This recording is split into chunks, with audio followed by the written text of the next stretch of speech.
Hi, folks. It's Gary here, and a very warm welcome back to the fourth official here on YouTube. I am always your host and face of the fourth official, Gary, and joining me on this special video for all you lovely fans out there. Once again, it's my good friend Mitch. How are we, Mitch? Always a pleasure, mate. Never a chore. How was the holiday? It was fantastic, and the good news was, is whilst I was away, Rangers served up probably their best performance of the season so far, with a exceptional 3-1 victory over in Istanbul against Jose Mourinho's Fenerbahce side. Um, Goals from your man Cyril Dessers, and then two from Václav Cherny in the second half, giving Rangers a very handy lead heading into this Thursday's home leg at Ibrox under the lights on what's becoming very special Europa League Thursday nights. That's it, mate. You know yourself. There's nothing quite like a Thursday night at Ibrox. There, I think the noise will be through the roof. We're in a nice, healthy position, but not one that, given how we've played over the course of the season, there's still a bit of a.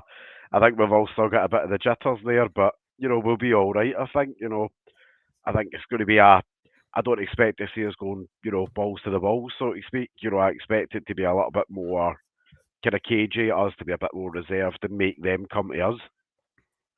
Yeah, absolutely. And I think, given the fact that they are taking a decent lead into the game, it's not like the run to Seville a few years ago where having to play catch up in front of the Ibrox crowd, that they have got a lead that they are defending. And I think that makes it all the more important to obviously be defensively sound.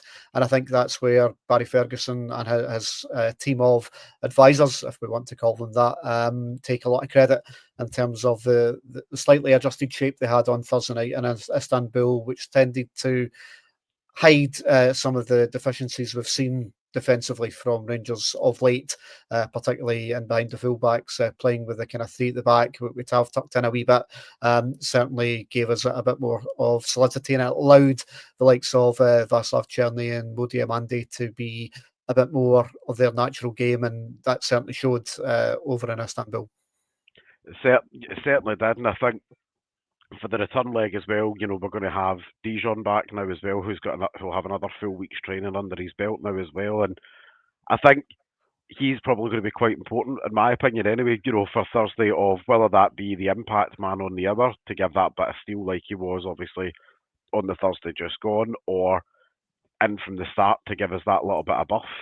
Just to fight that physicality with physicality and maybe let Ridvan move out onto the left hand side where he's obviously a little bit more preferred there. As always, time will tell. Yeah, I think one of the important things from it, I think, though, was the team looked a lot more confident. Certainly, when we saw them against Motherwell at Ibrox a week past on Saturday, it was a timid performance, but there was none of that over in Istanbul. They were bullish, if you pardon the pun, and they were up for it. The addition of Connor Barron to the midfield alongside Nico Rashkin in there just gave us a lot more energy, which I think has been kind of lacking of late.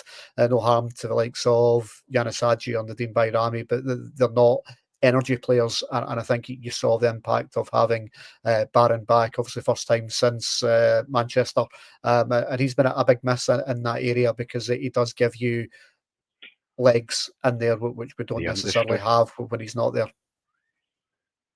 That's it, and I think, as you say, I think this is going to be the key, not just on Thursday, but obviously looking ahead to the weekend there as well. I think sometimes it's going to be about not being pretty and just about being industrious. Get the sleeves up, stick to your man.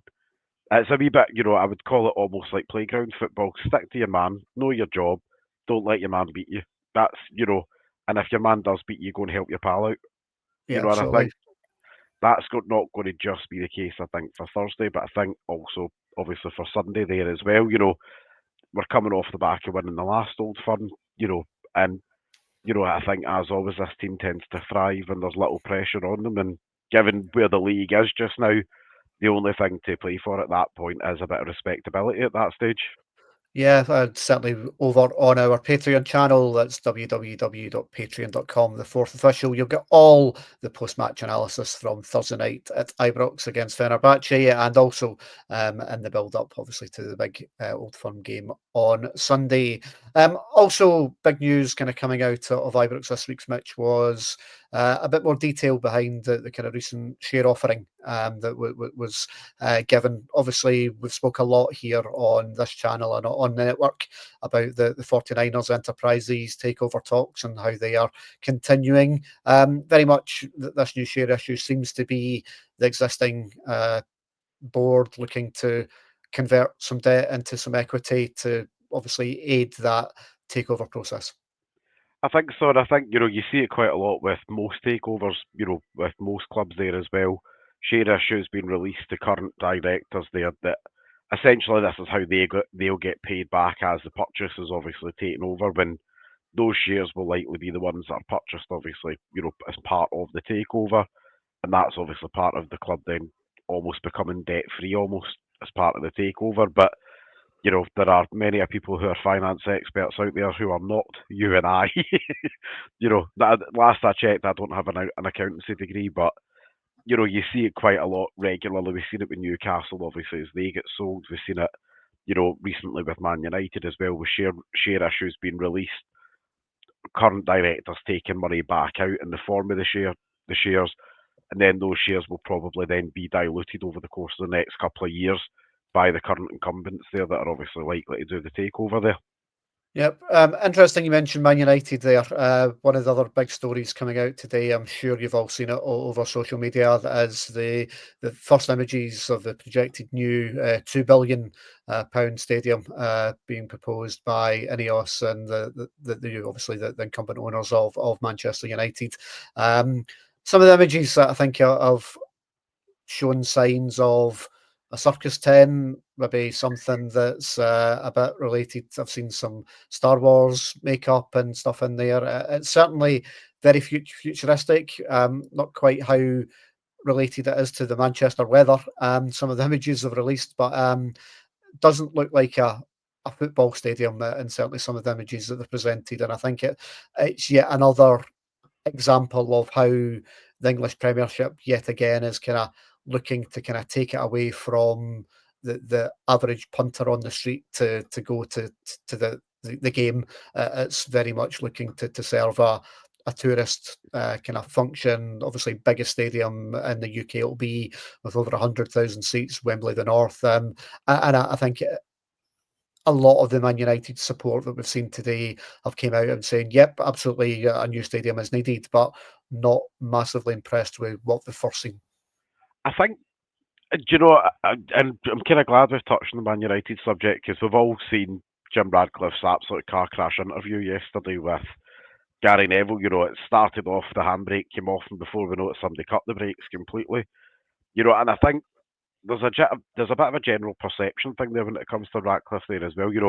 Banging on yesterday of, we can't afford to keep paying the office staff all their lunches and their free meals at 40 grand for the course of the season. But here, come and look at this shiny, lovely £2 billion stadium that we propose that we're going to build. You're like, which message do you want to send out? Because yesterday you were telling us that the club were going to run out of money by Christmas. But equally, then there's today, you're popping up to say, here's this proposed £2 billion super stadium and it looks very akin to almost like an NFL stadium, like, albeit with Coco the Clown in the middle. But I think it's quite a garish looking stadium. Yeah, It's not it's not one of these stadiums that you look at some of these, some of the NFL stadiums, and they're probably the best example to use because they're so huge. Some of those stadiums you look at and you go, that looks stunning when you look at yeah, it, like visually pleasing. And even the likes of, Bayern Munich Stadium, when you look at that, that's what, a 75,000 seater? yeah. But You look at even if that, you look at the likes of the Bernabeu renovation, you look at Tottenham's new stadium, you look at Arsenal Stadium at the Emirates, they're all new stadiums that still look like football stadiums and present a football atmosphere. Um, New Trafford, I think, as it's being monikered. Oh, yuck. I think there's there's a bit of work, I think, to be done there. But again, it probably just highlights, I think, whilst there's a great deal of excitement, I think, around potential new ownership and the 49ers Enterprises and Pragmarat's team coming on board. There still needs to be a connection with the loyal fan base, and I think that's something that I think has definitely seemed to have been eroded away with Manchester United over the last kind of 4 or 5 years, and it's a cautionary tale, I think, just to keep an eye on. Do you know there was a really, really good interview done the other day by our lovely friends over at the Journal there with a guy who's followed the 49ers Enterprises throughout for nearly 20 years now. It knows Parag Maras and stuff like that really, really well and kind of knows their intentions. And it was quite important. Like some of the takeaways of it was actually how engaged he is with fan groups about sometimes they will make decisions that we might not necessarily like, but overall we'll always be consulted on the process of if there's some things that are a direct no-no, for example, like stadium naming rights or certain building prospects and stuff, they would listen to it and not just go full steam ahead and go, no, we're just doing it this way. And thought it was quite interesting, and it was one of these ones where you find yourself going, do you know what? They seem pretty solid, and you look at what they've done at Leeds. They've made improvements down there at the stadium, and a lot of the noise coming from their fans is they're really, really heavily integrated with the fan base as well. Of they'll put out consultative kind of conversations with fan groups, and do you think if we done this, how would it make you feel? Show me in the diagram which face that represents how you feel, and all the things that the fans have outright said absolutely no to, they've not done. You have to kind of say, as always, we've been down the road of new owners before, and as always, we always err in a slight air of skepticism as opposed to Yeah, optimism. But that caveat's still there. The ink certainly hasn't been put on the paper yet. So yeah, there's some work to be done before that gets completed. Just to round off this Bluenose Bulletin today, news of some international call-ups for some Rangers players from a Scotland perspective. Liam Kelly and John Souttar and Steve Clarke's Scotland squad for their upcoming playoff against Greece. Hamza Yaman yesterday was called up to the Moroccan full international squad for the first time. So congratulations to Hamza. And also Ross McCausland, who hasn't seen a great deal of football recently with Rangers, but he has been selected for the full Northern Ireland squad for their upcoming international fixtures as well. So good news for those players heading out on some international. also a lovely recall there as well for CD9 being rewarded for his return to form there as well, back with the Nigerian team as well. So obviously he's going to be the star player for Nigeria now. He's going to hit a hat trick, and he'll not even know how he's done it either. Yeah, absolutely. On another night, could have had a hat trick in Istanbul last week, but let's hope he keeps those ones for this Thursday in Istanbul. As we mentioned earlier, full coverage over on our Patreon channel and also here on YouTube over the next coming days. As always, a big thank you to Mitch for joining us, and a big thank you to you for joining us here on YouTube. I'll speak to you next time. Goodbye.